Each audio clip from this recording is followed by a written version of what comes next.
can I be a quitter when haters don't stop? I'm living proof. It's pretty safe to say, God give it, God take it away.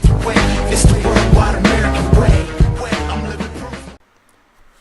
What's going on, guys? Proof here, and today I'm bringing you a post-narrated battle of a game that I had just yesterday against LTJG Pliskin, and it was a really good game.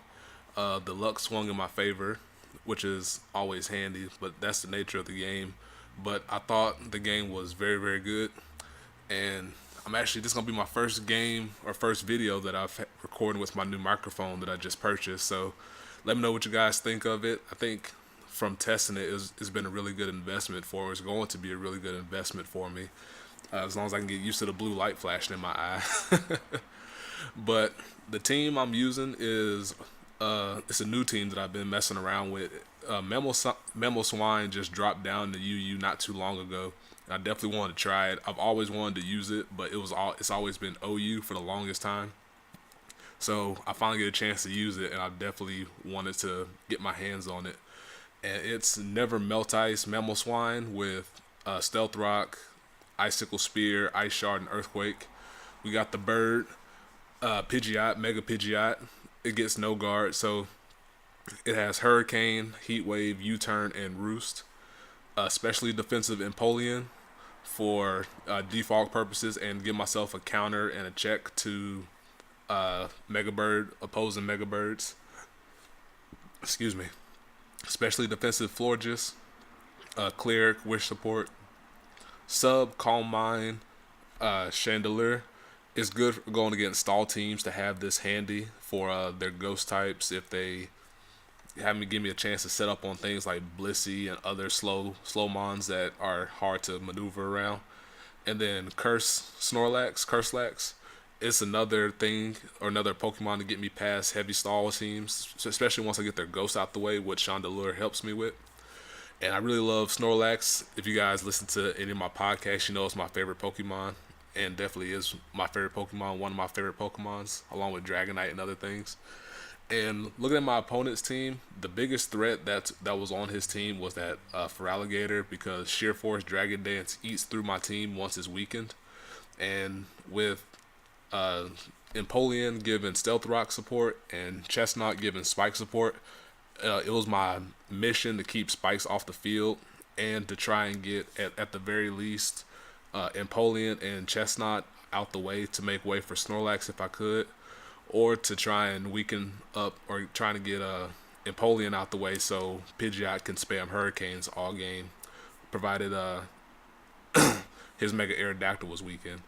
And so the game, hope you guys enjoy the game. And starting off, it was Mamoswine versus Darmanitan. And one thing I definitely noticed was that, or one thing I was predicting was that he was going to go straight for the Flare Blitz first turn, not going for the U-turn. So I went straight into my Chandelier. And so I got that one right.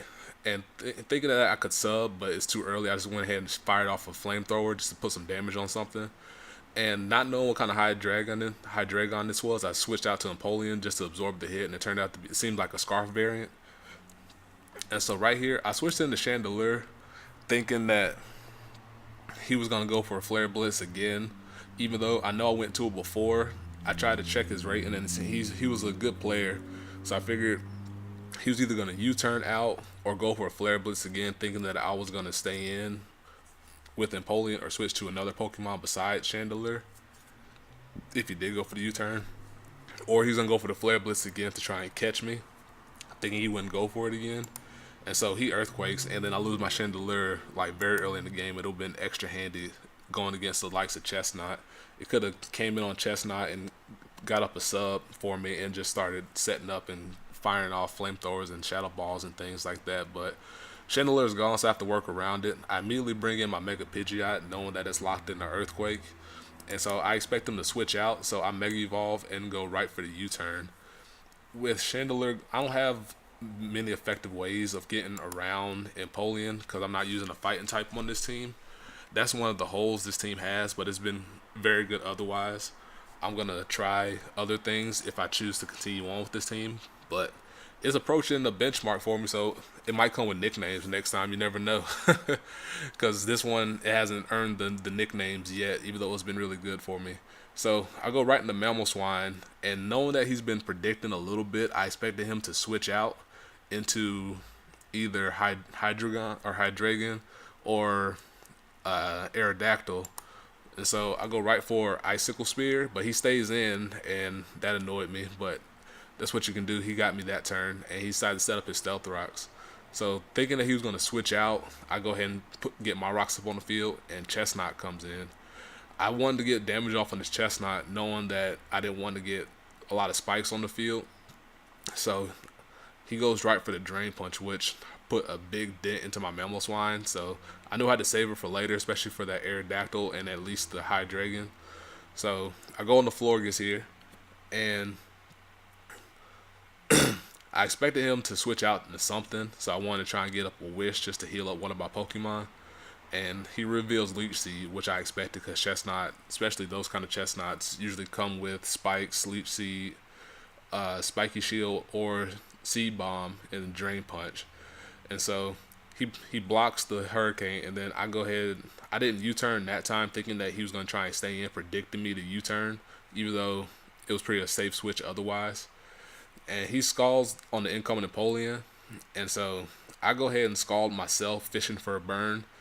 And I get the burn, and he expected me to defog and went for another Stealth Rock, so he effectively wasted a turn, which helps me out a lot.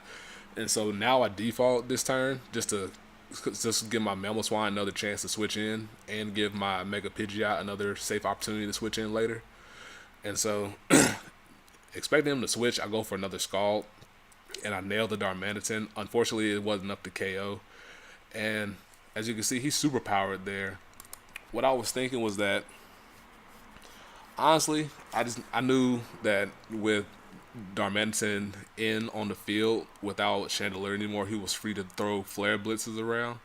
So I was trying to figure out what would be the best thing for me to take. I was pretty much picking a fodder. And out of all my Pokemon that were left, I felt that Pidgeot was the most expendable at the time, because I needed Empoleon for Feraligatr to take a hit and roar it out.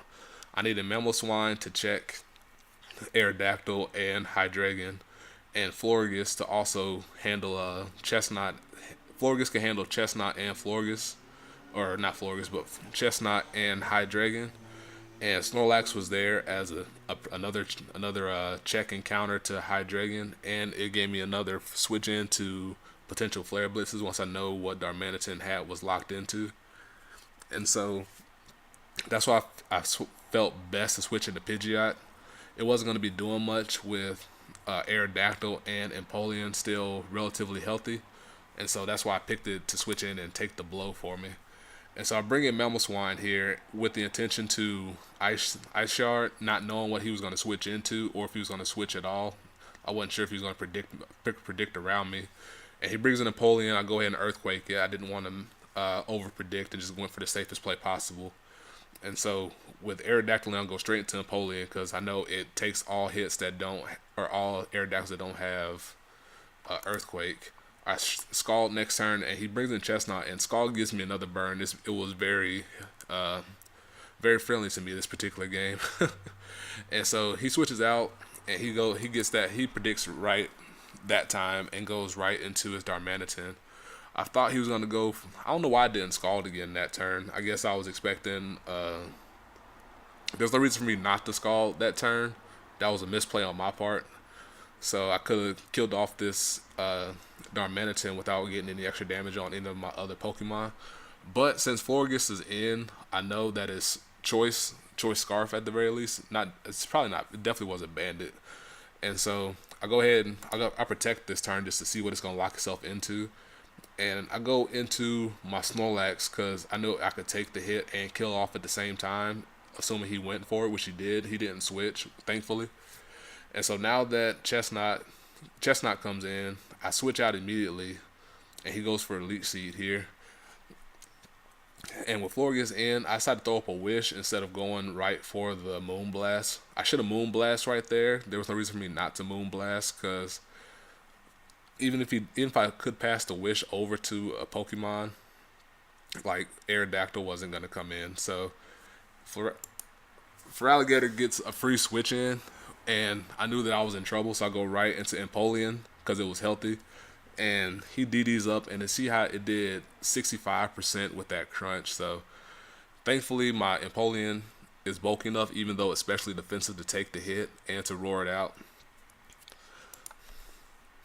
And so with High Dragon in, I go right. Actually, I predict him to U-turn. Got ahead of myself right there. I predict him to U-turn. A little ballsy there because he could have went for a Dark Pulse and knocked me out, and then he could have went from there. But I predicted him to do that, and I went for a Flash Cannon. It's a little surprise that my Empoleon has. After this game, I switched it to Ice Beam, as you're going to see why.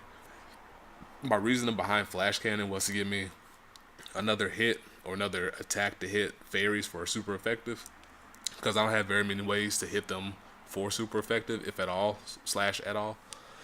And so I thought about Flash Cannon on Empoleon for a little bit, and that's why I put it there. But I feel now Ice Beam is going to be better for me, and so I switched it after this game was over.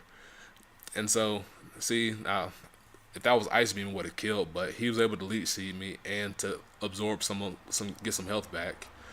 And so I switch out, and he get that spike up. That spike was crucial for him because now, since all my remaining Pokemon are grounded, he's able to put some pressure on them, and I have to be more deliberate and more strategic with my switches. And I'm sorry I'm pausing a lot.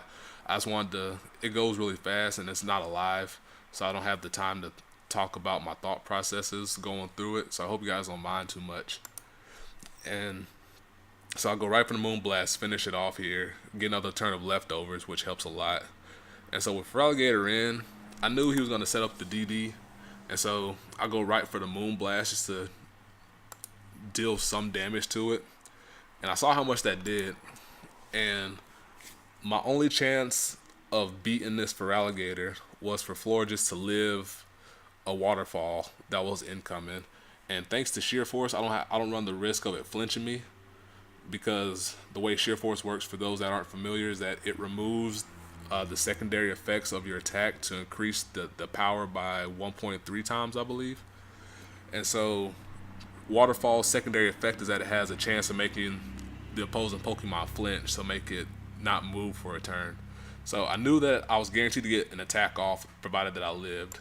And so Florges definitely comes through, and I ran the calc on that. +1 boosted Waterfall does 81 to 95% on Florges. So he got a medium roll there. That's unfortunate for him, but it worked out in my favor this time, and I was able to get off that damage to take it down to 10%, which helps a lot for me, because now Florges goes down, did her job, and now that Mamoswine comes in at 10%, I'm able to Ice Shard it effectively and get it out the way. And so that was a threat gone.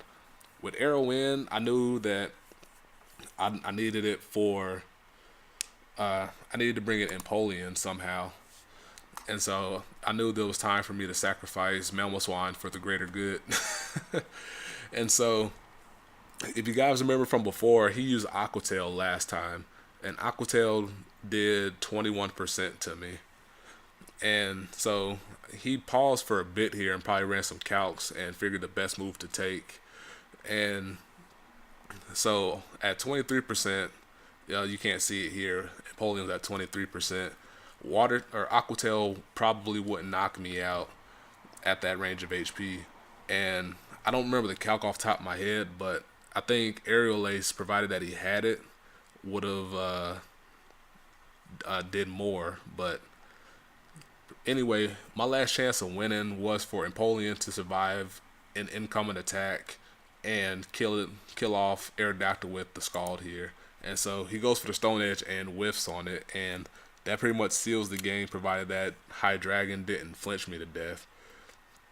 And so he gets a low roll, and I get the attack off, so I don't flinch here. Like, my opponent was on the bad end of the RNG, definitely, even though he didn't miss any of his attacks. That's real unfortunate. Or he missed one, but it was the most crucial one. And Snorlax comes in and takes the hit and finishes off the High Dragon with a body slam.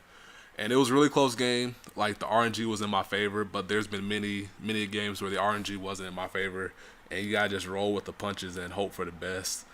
And that's the game. I hope you guys enjoyed. This is my first time doing the post-narrated Pokemon battle. I want to get better at these. I won't stumble as much. But I hope you guys enjoy. Look out for more content. Like the video. Comment on the video. I love comments. I love interacting with the people. And subscribe if you like what you hear. And until next time, guys. Later.